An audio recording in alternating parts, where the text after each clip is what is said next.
This is Candlelight Yin, which just simply means yin yoga with ambiance. So depending on what the circumstances at your house are, maybe it's the middle of the afternoon or something along that line. So you can just make ambiance happen at your house in whatever way you like. We are gonna start with a reclining pose, and you can either do just a like almost like a shavasana kind of pose, or you can add some layers to it. So the first layer is going to be adding a lift to the chest, so it becomes almost like a fish pose, a supported fish pose. So here's one option, is you can take a blanket, and I have folded this blanket in half and then in half again 2 more times to get this rectangle. And then essentially I just roll it up into like thirds-ish. And that creates like about an inch or so worth of height in this particular blanket. If your blanket's a little thicker or a little thinner, it'll be a little different. But just a little lift. So that can either go down the length of your spine, or you can put it crossways, about lined up with the point where the breastbone ends, right? So not at the bottom of the rib cage, but sort of the middle of the rib cage, just beneath the shoulder blades. So it could go either way. So that's one option. The second option would be if you have some yoga blocks, you can do a yoga block under your shoulders, and then I'm gonna do one under my head. I'm gonna go for this option tonight. And then the third option would be, maybe you don't have yoga blocks, but you've got some throw pillows. You can angle some throw pillows underneath your chest to kind of create the same lift. Now, the fish pose is normally done with the legs outstretched, and then you kind of lay yourself back and let your head rest on the floor.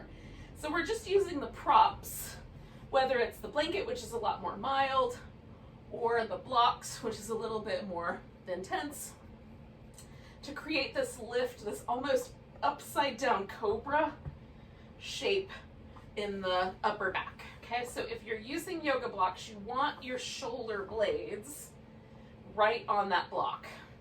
So it's fairly high up, and then adjust it until your head is supported, and then the arms are allowed to rest. Now you can do the legs just like that, just straight out.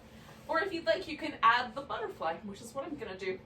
Feet together and knees open, which just adds a little bit of work for more areas, like the inner thigh, the outer hip, all kinds of extra sensation is created with the butterfly in the legs. So I put a little bit of support under so that I just get that really nice sensation in the inner thigh, but it doesn't feel vulnerable in my hip joints. And then I've got this little lifted chest thing. Now you can also just lie down, take a load off, get horizontal, breathe. Sometimes that might be enough. Maybe that's your whole yoga practice, is just lay there for an hour and a little longer and allow yourself to just relax deeply, pay attention to the breath. Like that could be a yoga practice. I could see people who have very busy lives wanting to get in on that. We're gonna stay a while. And so for me, what is really magical about yin in general is this opportunity to get in a pose and then like unwind layers of stress from my body. So I tend to be rather intense as a human and I hold on with the muscles of my body to all kinds of mental tension. So it's very helpful for me to remind myself to unwind by relaxing and paying attention and letting go of layers and that sort of jazz. Right on? So once you get settled into your pose, allow yourself to let go of the tension that you might be holding in the forehead or between your eyebrows. Let go of any tension that's being held around the ears, the temples, or the jaw. There's a little bit of of tension that we're creating on purpose with the shoulders, but can we let the arm bones get really heavy and let our upper back just surrender into whatever prop we've chosen, whether it's a blanket, a block, or a pillow. Welcome. Glad you're here.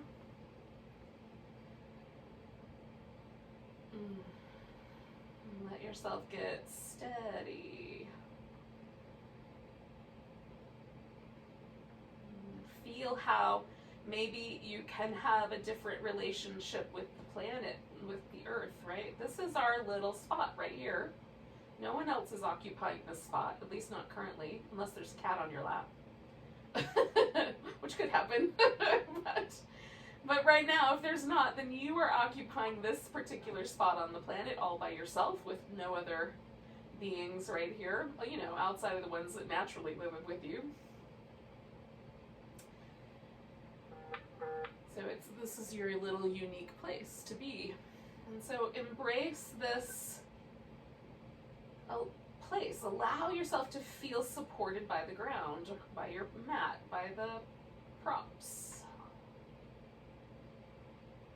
And in doing so, do you feel a sort of reciprocity? Can you feel how, with that sense that you're being supported, maybe you can then relax a little more deeply?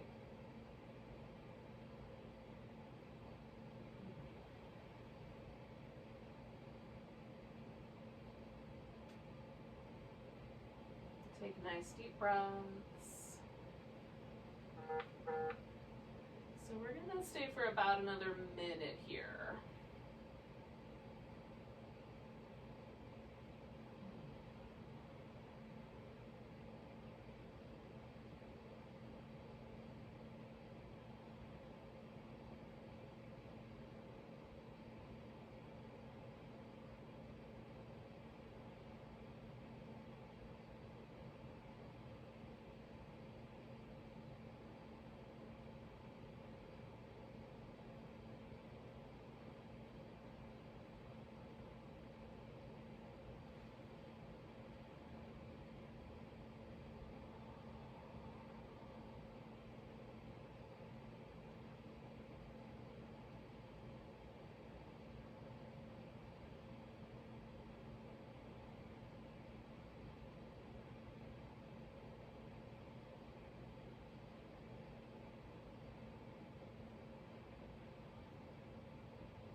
Take a nice big breath. Now I'm going to start with my legs. So I'm going to bring my knees together and just glide my legs out straight. And then I'm going to take this block out from under my head because I'm using blocks. I have two things to take out. And then rolling to my side. I'm going to get the other block out.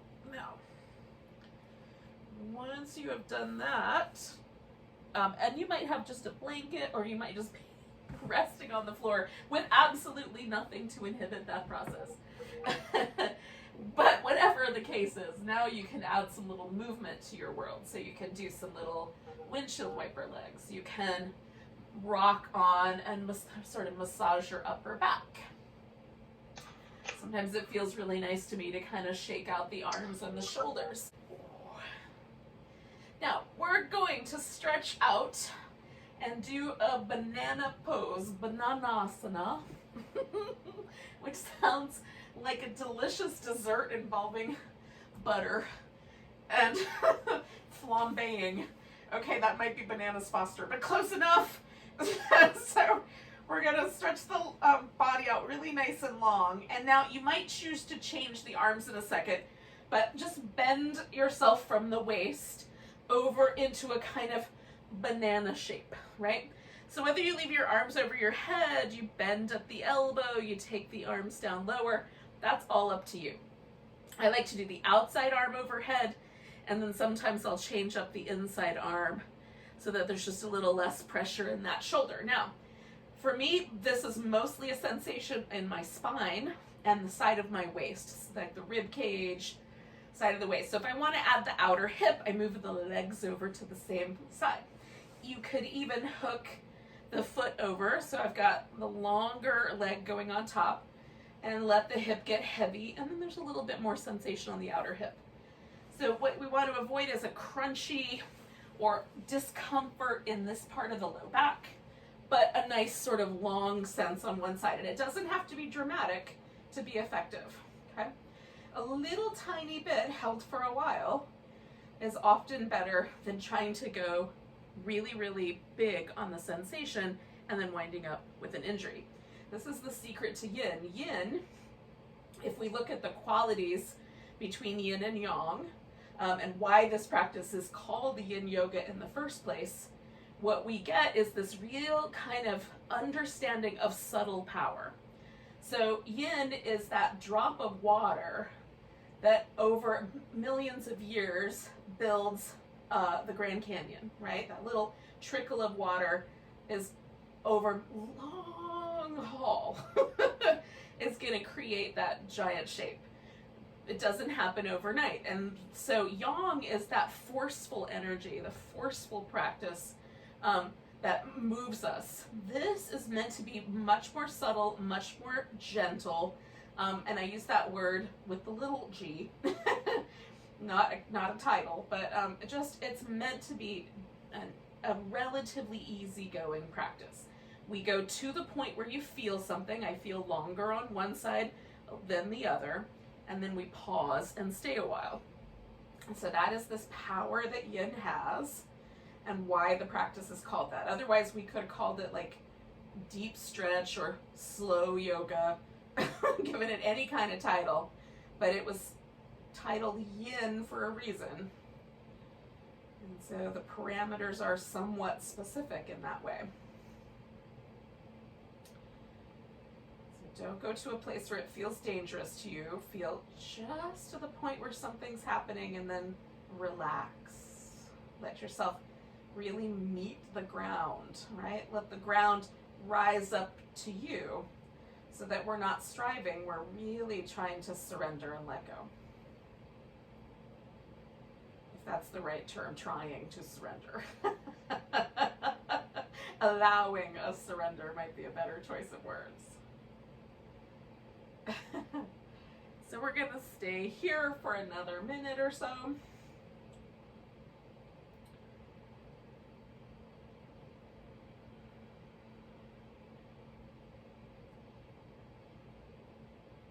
For me, the breath is a really powerful part of the practice, right? Breath is dynamic, so it's coming and going, but I can also use it in the meditative sense as a calming tool, as a way to stay present in the body. So every time I check back in with my breath, I'm in the moment. I'm not thinking about the future or ruminating over the past.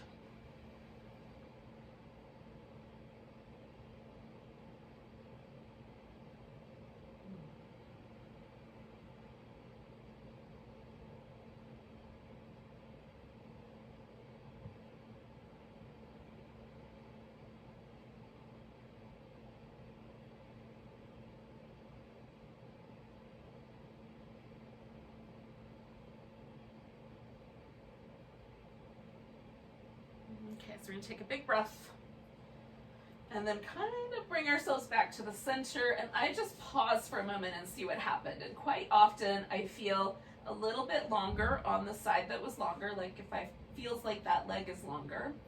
And there's often a kind of gently like taffy stretched out sensation to just the sort of skin and tissue along the side of my waist when compared to the other side.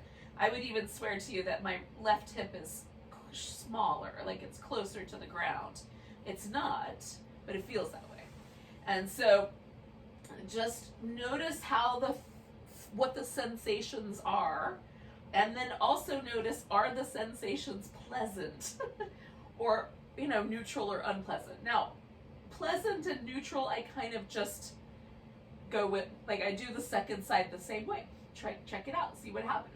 But if there's anything unpleasant, if it feels a little painful or tricky in part of your low back, If there's anything that feels sore, then when you do the second side, don't go quite so far.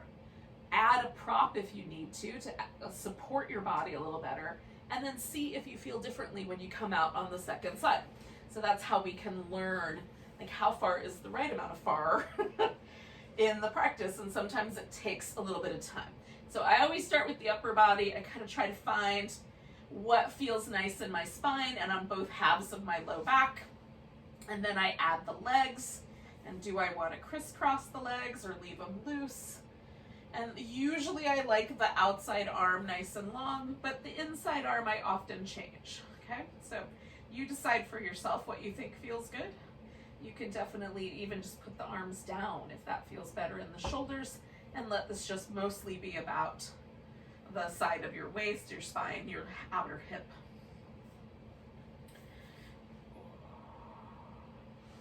If anything changes, a little cramp shows up, something like that happens, you just rinse it out, do a little movement, and then try again when you get back.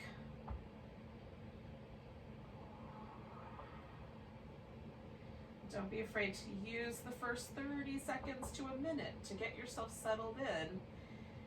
Once there, try to, again, let yourself really surrender into the ground, into the floor, into the mat, whatever you want to consider as your support structure.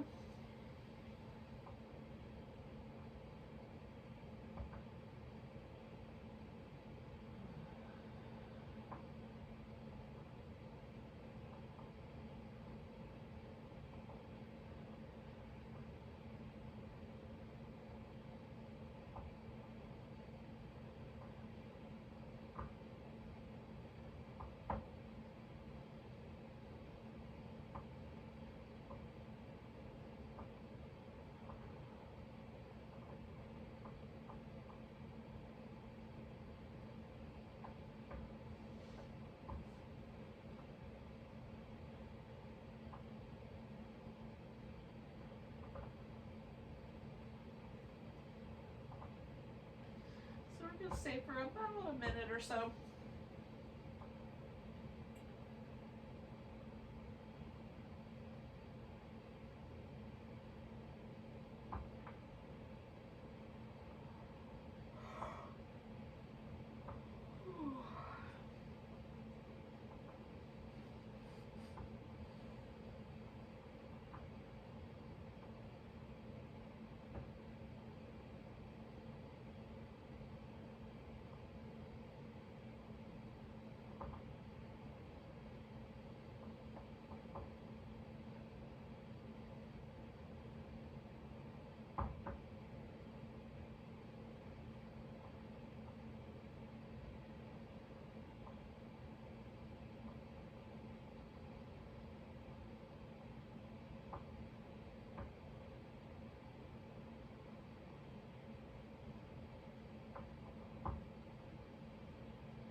So we're going to take a nice big breath and meander back to the center.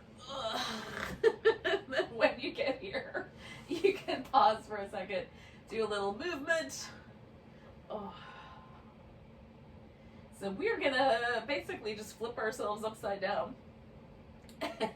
Right side up.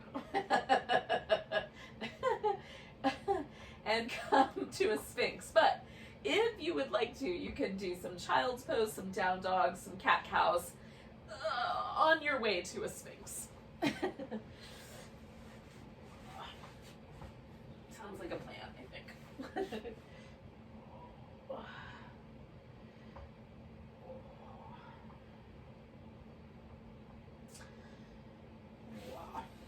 So the Sphynx pose, here I'm going to kind of re-angle myself this way. So a little bit more room for my feet. Sphynx pose is one where we prop up on the elbows. Now I like my elbow a little bit forward of the shoulder, and you don't have to come in right now. I'm just going to describe this whole process. If you want to do a little bit more down dog, I'm not going to stop you. But in any case, I find if I tuck my arms, my elbows underneath, everything wants to collapse around my neck. If my arms are too far forward, it feels like I have to really grip with the shoulder blades. So you just want to find the place where your arms land, and it feels like there's a kind of a balance in your upper back, your neck. You can let your forehead drop forward. You can even use your hands as kind of a little resting pad. When I was a kid, we did this yoga pose all the time, which I called watching TV. We could make an argument that it's really it's a Sphynx. You know, you can do any of those kinds of parameters. Now, if it feels too sharp in your low back, you can come down a little lower. This is more like a crocodile, kind of laying under the water. If you want to prop yourself up on your hands, you can do it up a little higher, which kind of becomes a seal pose. So they're all in the same camp as far as I'm concerned. You just pick the one that you like for now. If you're feeling a little chilly, you can cover with a blanket. Put on some fluffy socks, whatever will be the best answer there. And we're trying to let the glutes relax, the legs relax. So unlike yang style practices where we really engage and press the legs down into the floor, we're a little more relaxed with this practice.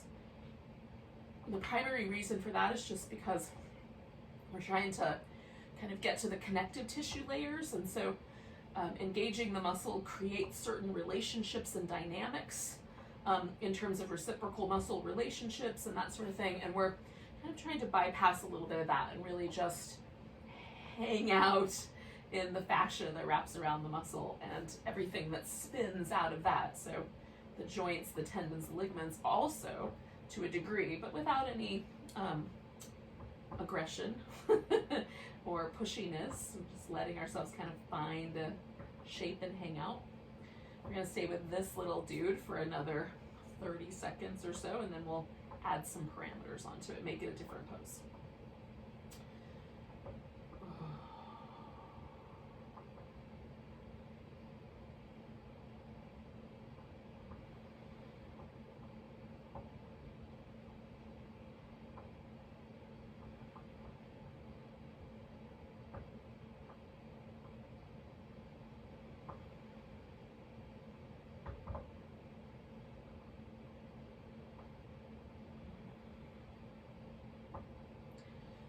So I'm gonna make this into a half frog by taking one leg up, sort of like a little frog flipper. So I'm rolling to my side.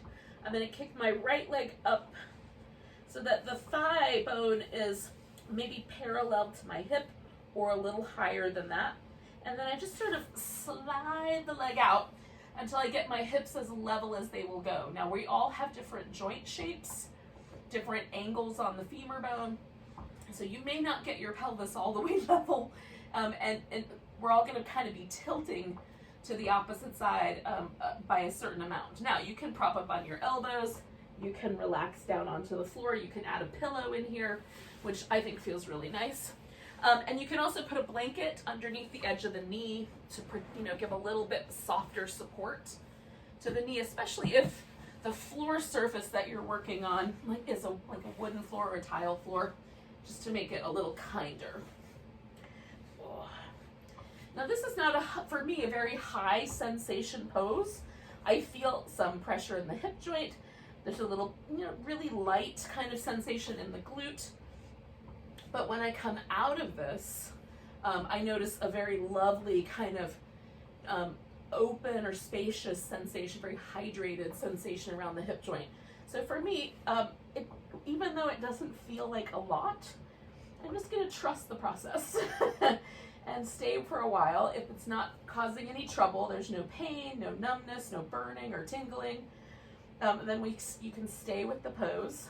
If you feel any of those sensations I just mentioned, back off or get out of there. Especially if you get numbness in your toes, you definitely want to be mindful. There's a lot of nerves that come out of the spine, kind of at the sacrum and run through the buttocks that can get a little extra pressure and run down the legs.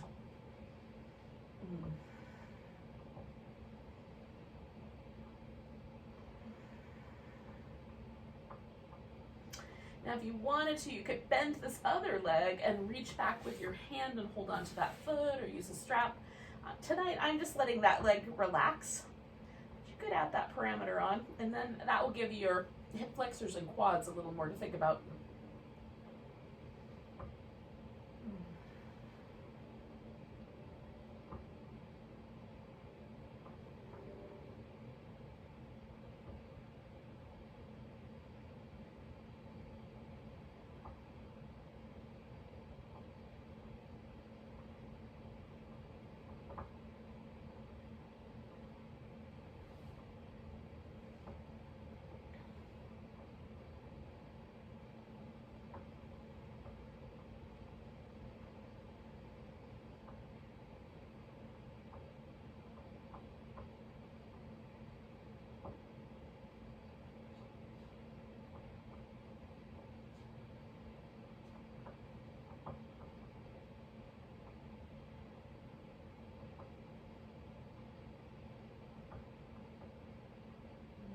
And don't forget those kind of deep, smooth breaths. We're going to stay for one more minute.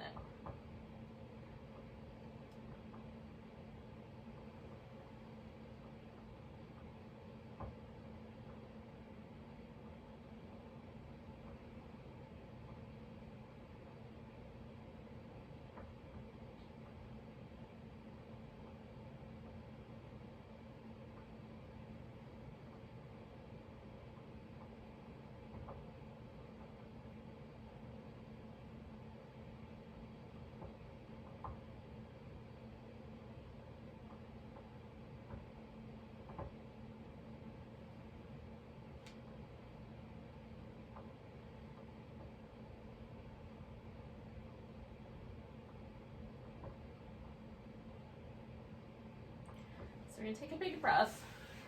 Now, coming out of here, we're going to go into this shoulder opener. Now, when I was taught this originally, it was called a sleeping Buddha, but I've also seen it called the broken wing. I like the image of a sleeping Buddha more than a broken wing, but you can call it what you like. So we're going to stick an arm out to the side. So this is my frog leg, so I want the opposite side arm. Now, my palm is up, but some people prefer their palm down. I like a little bit of a bend in the elbow. Some people like their arm to be totally straight. And I usually start with my elbow lower than my shoulder by an inch or so. Then I'm going to take this frog leg and go over the top and put that foot on the ground. You can straighten this leg all the way out in a moment, but first, adjust the arm so that there's no numbness, no tingling, nothing feels really crummy here. There's no pinching sensations. But we've got kind of a broad sense across the chest and the top of the shoulder. And then you can add some head support if you like, I do. And now this arm can go around behind your back if you like, or you can use it sort of like a kickstand and kind of lean into it a little bit. Okay, so it's up to you how you organize things. I like to use it as a little bit of a kickstand because it helps. Sometimes my shoulders are tight enough I need to lean a little bit into the front. So I've seen human people who can roll all the way onto their back with their arm pinned underneath them. So the range of motion here is fairly dramatic, depending on your particular genetic lineage and other things that determine joint shape. You might have more or less of that kind of range of motion.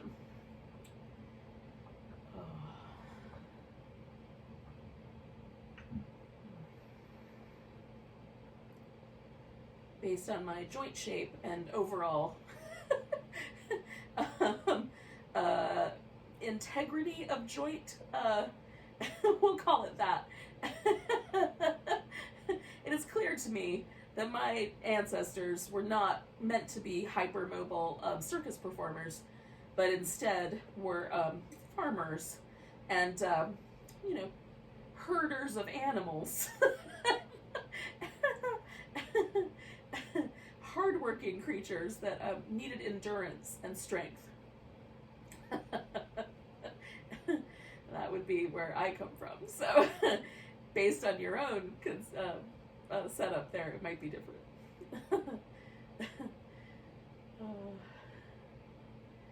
So we're going to stay with this guy for another minute or so.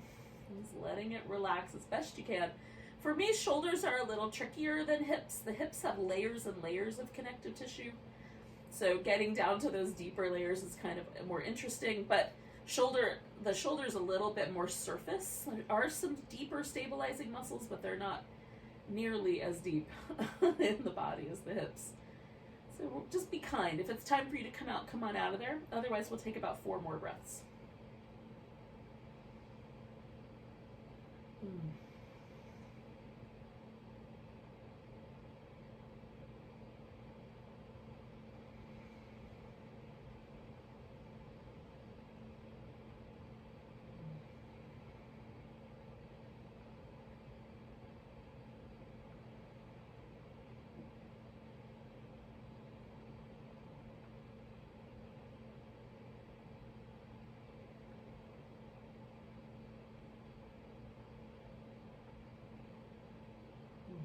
Okay, so take a big inhale, and then we're rolling ourselves out of here. Now, I am going to roll all the way onto my side, so that arm is completely free of any tension, and I can stick it straight up in the air and give it a little shimmy. Oh, I like the way it feels. All right, so we're going to do those same 2 poses, the frog and the sleeping Buddha /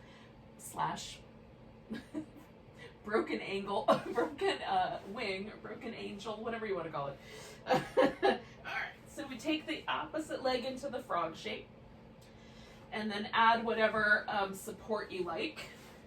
You can be propped up on your elbows, use a pillow, etc. Maybe holding onto that foot if you want to, on the back, longer leg.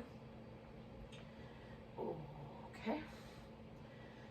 Letting ourselves get heavy, and again, just like once you get yourself organized into the pose, and maybe you need a little longer, that's fine, then feel yourself go, and surrender into gravity a little bit. Let gravity sort of push back up against you and hold you. So there is a definite sense for me sometimes, like I'm trying to hold myself up off of a bed of nails, where every muscle in my body is trying to contract a little bit, or it's a protective measure, I'm fairly certain. And this is not something that has been obvious to me. This is an under the surface, subconscious kind of reaction in my body, probably to trauma and stress over years. Who knows? I haven't decided to go through figuring it, making up stories about it. I just am trying to be present for the sensation of it. And then unwind it. Right, so let go of some of that tension and stress, relax, breathe, be present.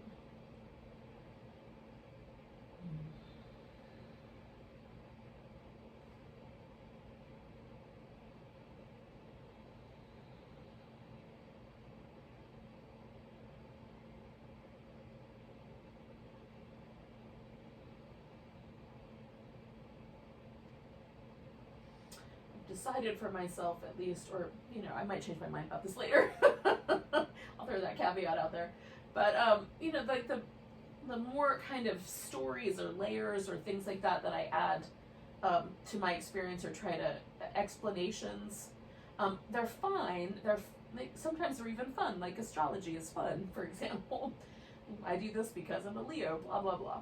But none of that is really matters, right? It's not important. It's color. It can add some extra little flavor to our life, but ultimately what matters is that we are trying as often as possible to be fully present and fully honest about our experience in the moment. And by honest, I don't mean necessarily with words, although maybe, but honest with ourselves about like what's happening in my body, how am I experiencing this moment. So that we can start to kind of unwind those subconscious patterns and things that cause us to act in certain ways, that drive our behavior. Like the most important thing I can do for the rest of the world is try to be as compassionate with myself and with other people as possible. And so getting to the bottom of, or feeling or noticing those kinds of subconscious tendencies to grip or to resist or whatever, tighten up in my body are connected to emotions and mental places that I might want to become more aware of. So I'm getting a little deep over here, but we're going to breathe for about another minute and a half or so.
A few more breaths.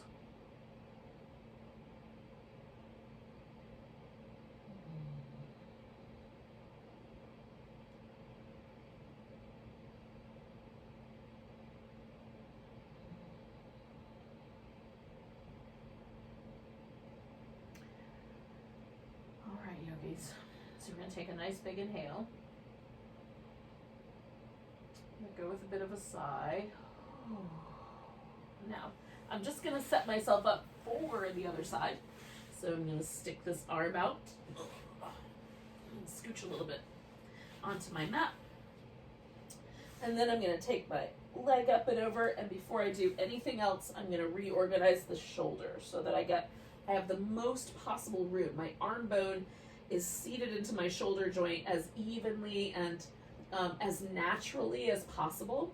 And again, for me, it helps to have a slightly bent elbow. I have a carrying angle in my shoulder, or in my arm. So when my arm is straight, it's not really straight, it's technically bent.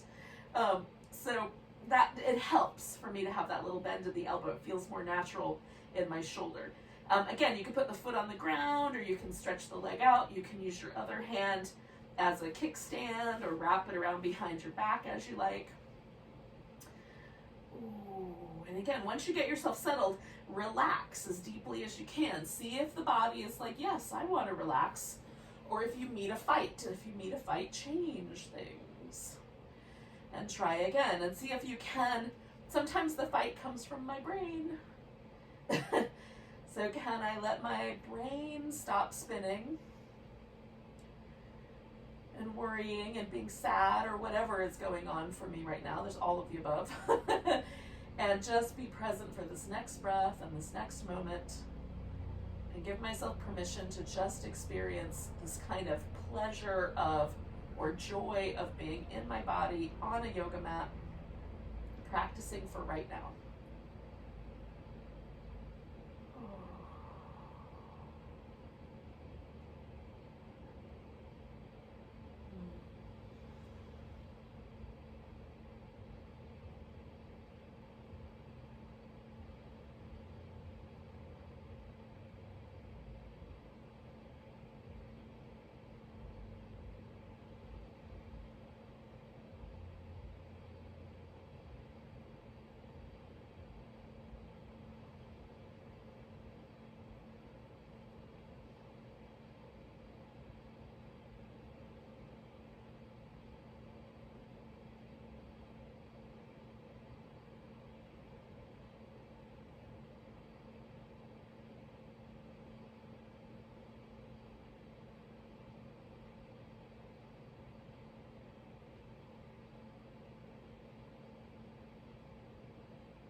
seeing, can we surrender a little bit more? We've got about another minute or so here. Again, this might be the point where you realize, now is the time I should come out of here.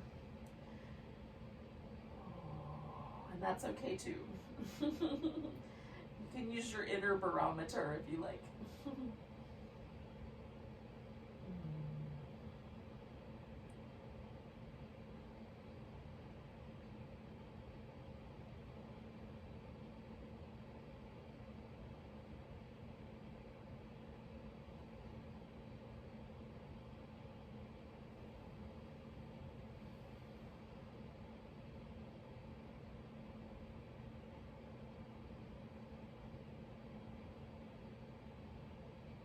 All right, 2 more breaths, yogis.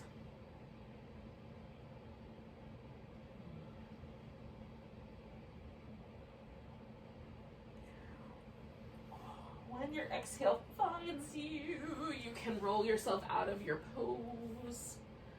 Oh. Jiggle everything out a little bit. All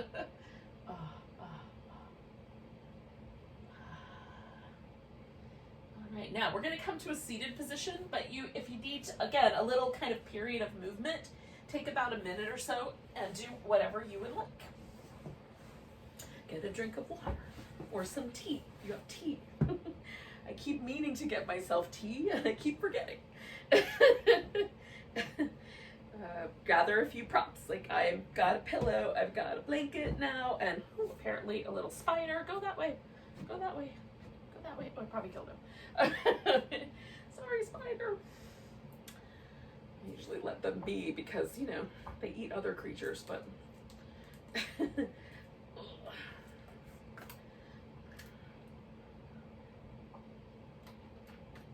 I don't really want them on my yoga mat. Oh. Not with me anyway. I have my limits. All right. So when you're ready, we're gonna do a seated pose, a seated hip opener. So the first option is just sit cross-legged with the legs as close as you can. You might have to lean back a little bit, or maybe you can sit up straight, or maybe you can fold forward. You can bring the legs completely on top of each other so that your knees stack up or your shins stack up. Or you can do kind of a variation on that theme. I'm gonna put a block here in front of me and let my ankle rest on the block so that my legs are still in this kind of square shape, but this is a little more comfortable. If there's some space here, you can fill it in with pillows or blankets to make it a little bit more supported feeling. And again, you can lean back, sit straight up tall, or fold forward. You're just feeling out how much sensation in my outer hips is the right amount of sensation. And for some of us, leaning back is the right amount of sensation, so choose appropriately. And you can do whatever you like with your arms. Some people rest their elbows on the floor. Some people do like a little wrapped shape with the arms for part of the pose, or wrap the arms behind the back. And you can do like a reverse prayer, or put one palm on top of the other like that behind your back, or just leave your arms loose. We've done 2 shoulder openers at least tonight, so that might be enough. Shoulder fun for one night, or maybe not. I like to sometimes build like little arm rests out of pillows, or little stone hinges, that sort of thing, so I have little places to land. Taking nice deep breaths, settling in.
about halfway through or so. We'll stay for a couple more minutes.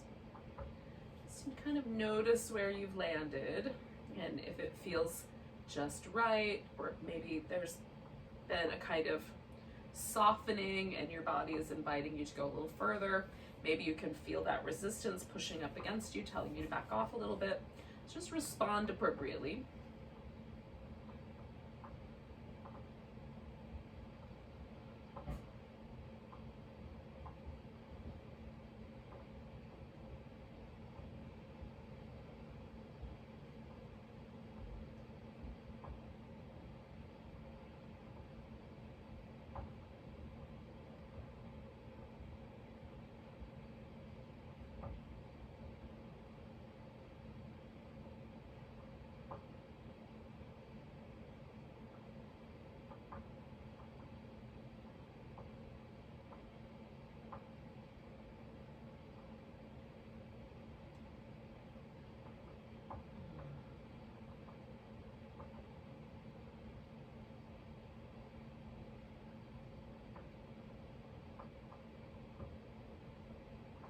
We're inside of our last minute. So again, this is a good time. So if you're sort of feeling like, I should come out, this is a good time to do that. For me, usually it's the last minute is the nicest. It's where my body has relaxed the most deeply. So it feels really inviting to stay. So go on that sort of instinct. Like, do I feel invited to stay? If not, it's okay to go.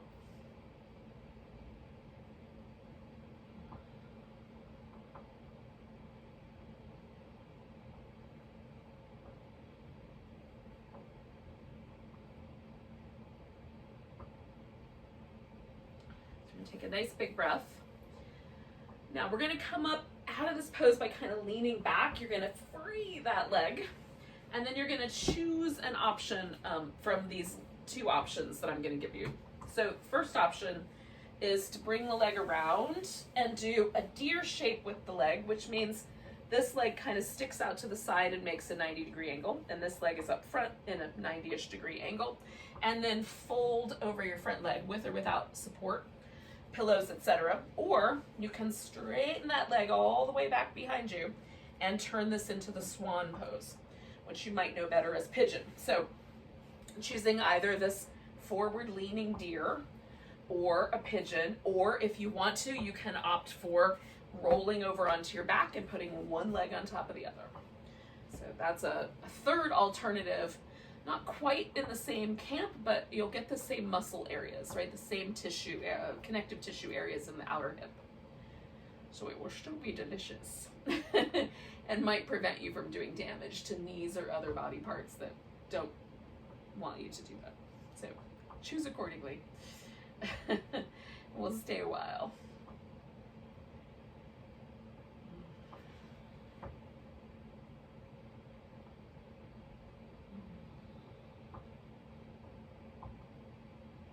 So I've chosen this kind of deer orientation with the legs. I've propped myself up on a little Stonehenge built out of yoga props. So I've got, you can adjust things for your own purposes.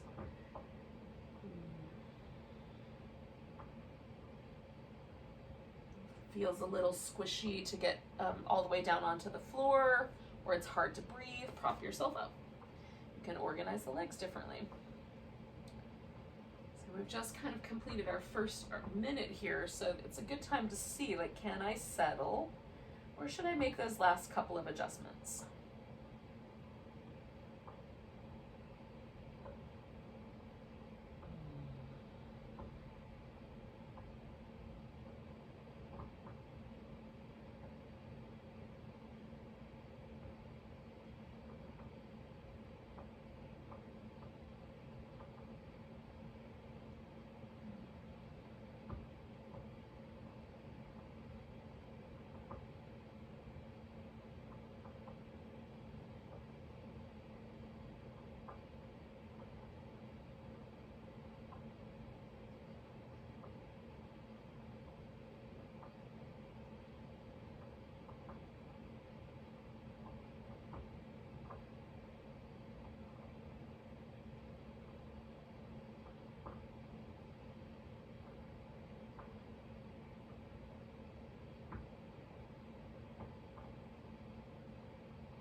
sure you've got nice deep breaths going. We're over the halfway mark by a bit.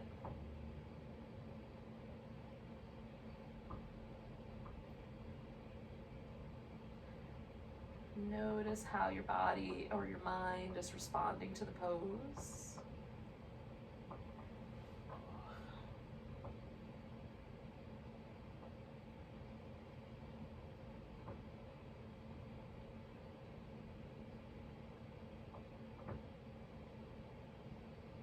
We've got 1 minute left, or this could be the minute that you come out and just move around.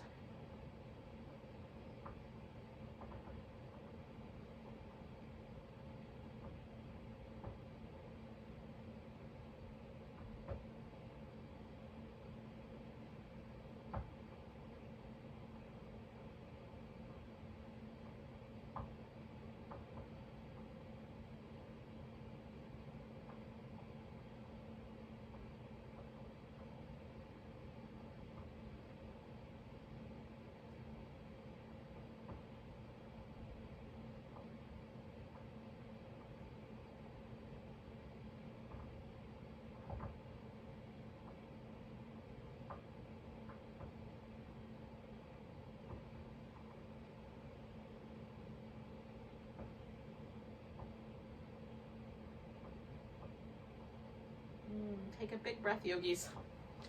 Now we're going to bring this back leg around. So however we got there, take it out. Give both your legs a little movement. You can move other things too, ribs, shoulders, hips, whatever you want to move around. We're going to do the same 2 poses, but on the other side. So,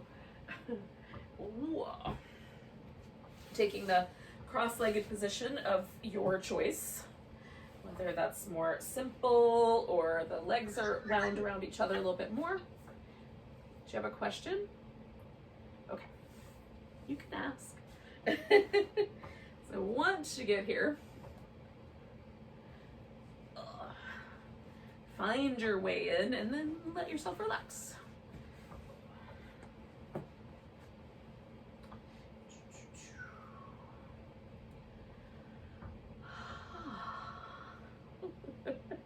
Letting ourselves settle in.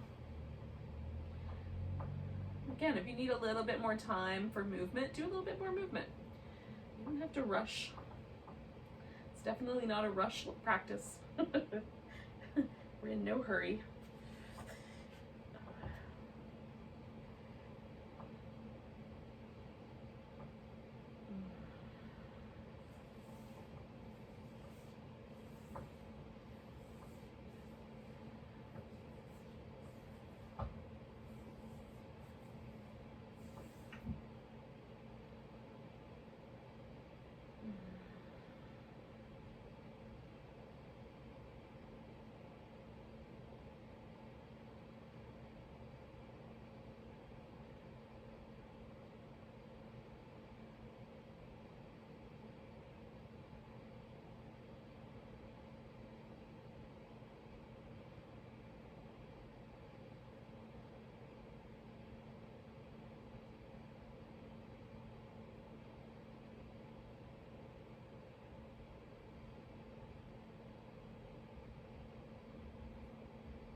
Halfway through our practice here, or this pose anyway.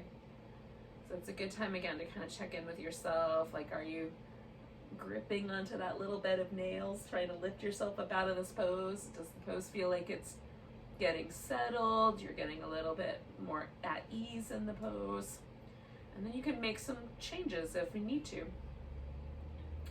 allow yourself that sense of letting go and kind of arising or allowing an at-ease state sort of arise, find you.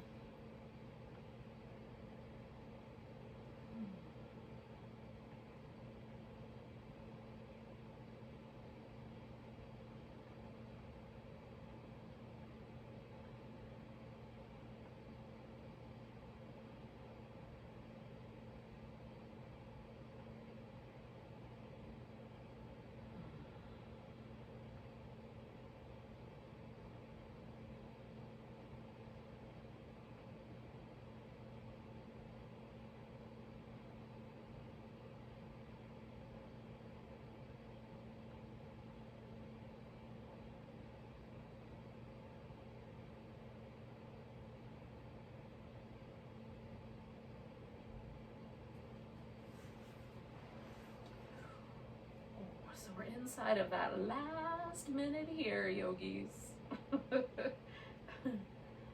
Maybe this is your chance to escape. Maybe it's still feeling kind of good. You stick it out because it feels like it's getting better.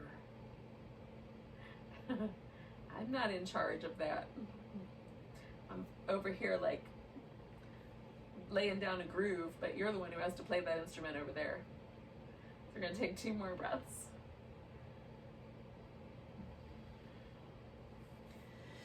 And then with that inhale, you're gonna let yourself rise up, lean back, unwind. And again, do a little movement as you like. And then you might swing that leg into the deer shape or all the way into the swan shape. Which woodland creature would you like to be this evening? Would you like to emulate? They're both great. I like deer and swan.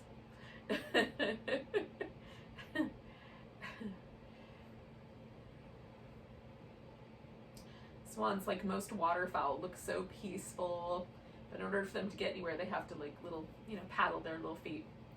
And deer also have a kind of peaceful vibe, but bing, bing, bing, bing, goes springing off if they get scared. So either way, we can find the peacefulness of that creature, or the if you're feeling the like bing, bing, bing, run away, try the other one, or flip onto your back and see if that one's better.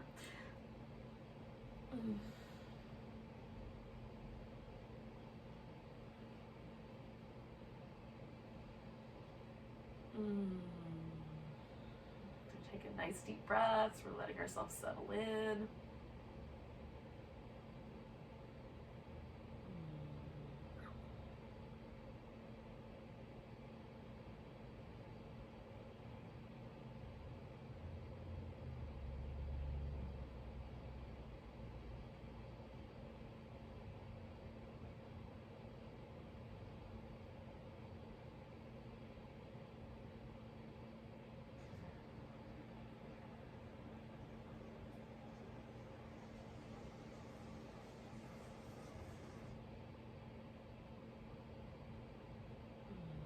Don't forget those deep breaths, yogis. We're halfway through here.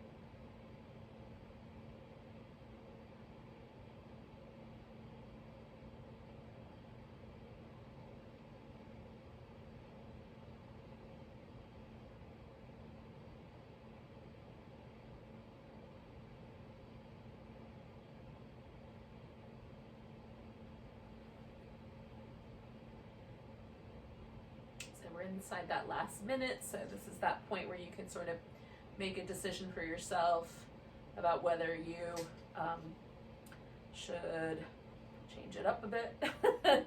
Get out of there early if it's feeling nice and you're just gonna let go for this last minute.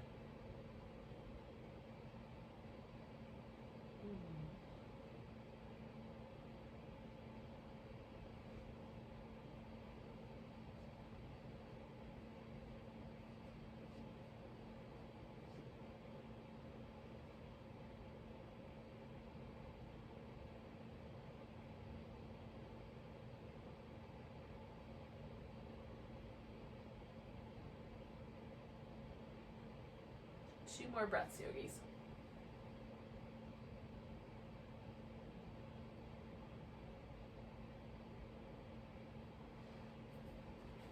So now we're gonna bring the back leg around. So we're gonna lean whichever direction is helpful for that to happen. Give things a little bit of movement. And before we do Shavasana, we're gonna do one more pose. Now, you have some options. Option number one is to do the Dragonfly Pose. Take the legs out wide, fold forward. Kind of wrap up our forward bends with a more symmetrical option. Option number two, if you've got a wall, a couch, a bed, something handy where you can stick your legs up on that object, you can do this wide V up on the wall, the couch, the bed, etc. So your back lays on the floor and the legs are kind of thrown up on whatever object you've got handy. I do not have a lot of wall space, but I could definitely do that on the couch if I wanted to. Some of you guys might be trying to squeak your yoga practice into your spare bedroom or your main bedroom.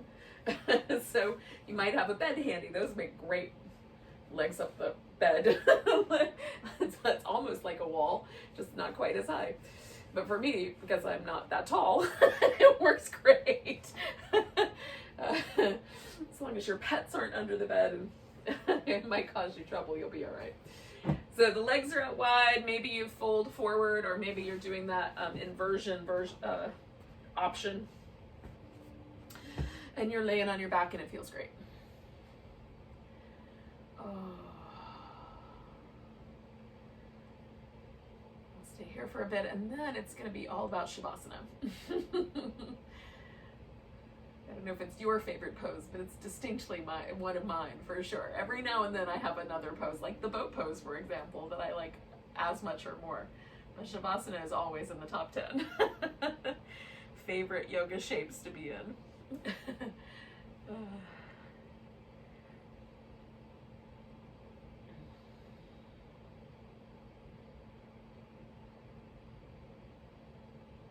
Again, we're sort of settling into the shape, right? We're letting ourselves get heavy, kind of taking our place on the planet, letting ourselves feel that sort of reciprocal nature. The gravity kind of pushes back up against us, so we're being supported fully in our relationship to the planet Earth. We're not going to go bouncing off of it anytime soon.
It's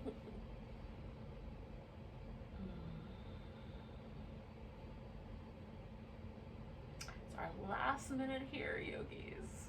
Trying to see if my body will let me go just a tiny bit further. The answer might be no, Candy. In which case I will find out quite sure in a moment.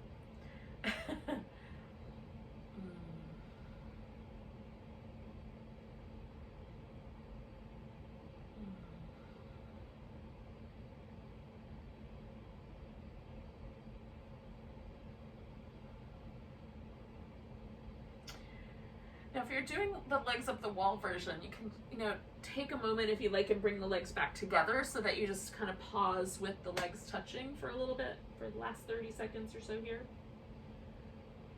Or you can even bend your knees for a little bit so that you can transition into Shavasana a little bit more easily. You can also stay with the legs together, or even just sort of almost like you're sitting cross-legged on the wall. Sometimes I find that really nice. So those of us that are doing this forward bend, we're going to take a big inhale, hold the breath in, roll all the way up, and then lean back and bend the knees, and then you can bring everything together. So I'm going to put a pillow down for my legs to go up and over. I'm going to take a moment to move my legs around a little bit before I throw them up and over this pillow. But I'm also going to put on a blanket so I can kind of tuck my toes in while I'm sitting up. And for those of you that might want to stay with the legs up, whatever object you're over, you might wrap your legs in a blanket too, almost like a little cocoon around your legs, just to make it more cushy if you want to stay like that instead of doing corpse pose. So I tuck them in a little bit like that. And then, recline. And you might have to do like a little bit of fiddling to get yourself just right.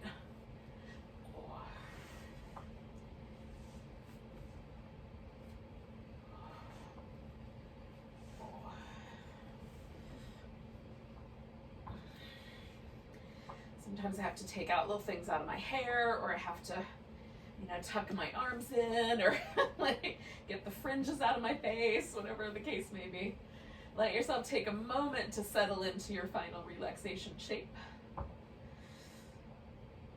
And then the same process happens. We let ourselves surrender completely.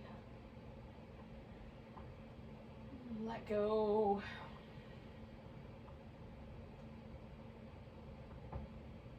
Take nice deep breaths. And when you kind of feel like, let your exhale sort of linger a little bit, and eventually you'll just let the breath become natural again.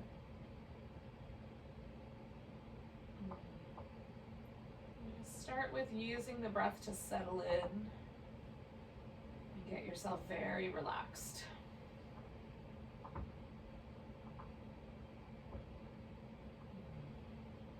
And let all the muscles go around the face, scalp, and upper back, shoulders, and chest. Let the hips and the legs relax. Kind of feel how the weight of the pelvis resting on the floor allows the low back to be sweetly arched. If it feels like it's too big an arch, put something under your legs, like I've got this pillow under mine. Relax the soles of the feet. Let the legs just drop open however they want to. Some people kind of rotate to the outside. Some people's toes kind of rotate to the inside.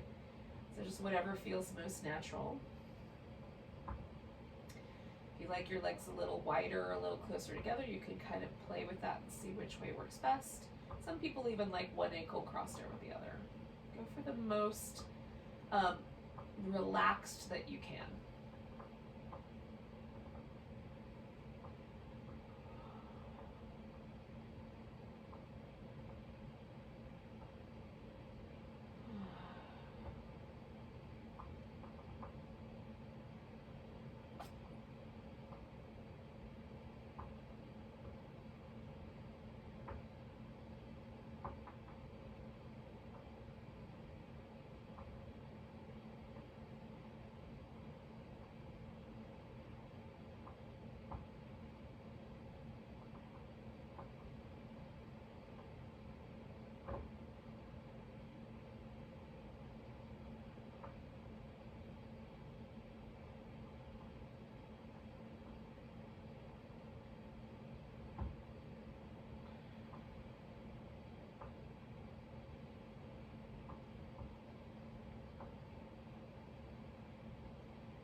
Take a moment and notice the breath again.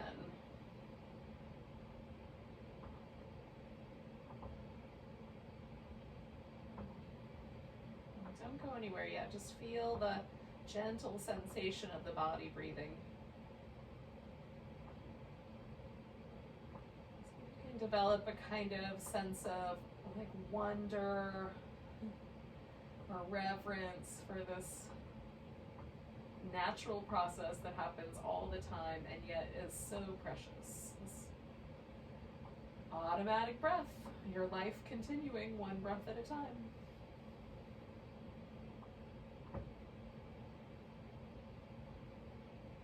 Because this is your one wild life, one precious life.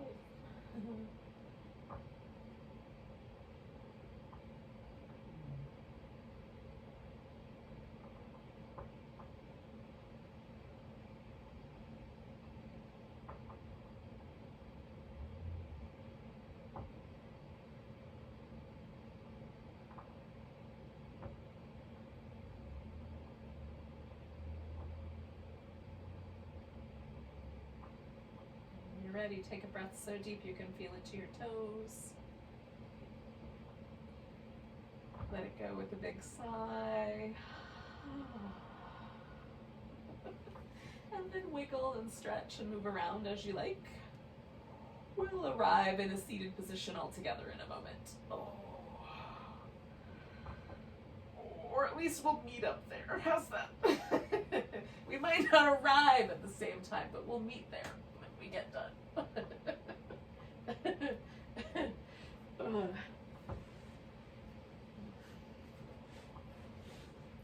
So, thank you for joining me for some luscious yin yoga. Let's take a nice big breath together. Nice big inhale. Big sigh. Namaste, beautiful souls.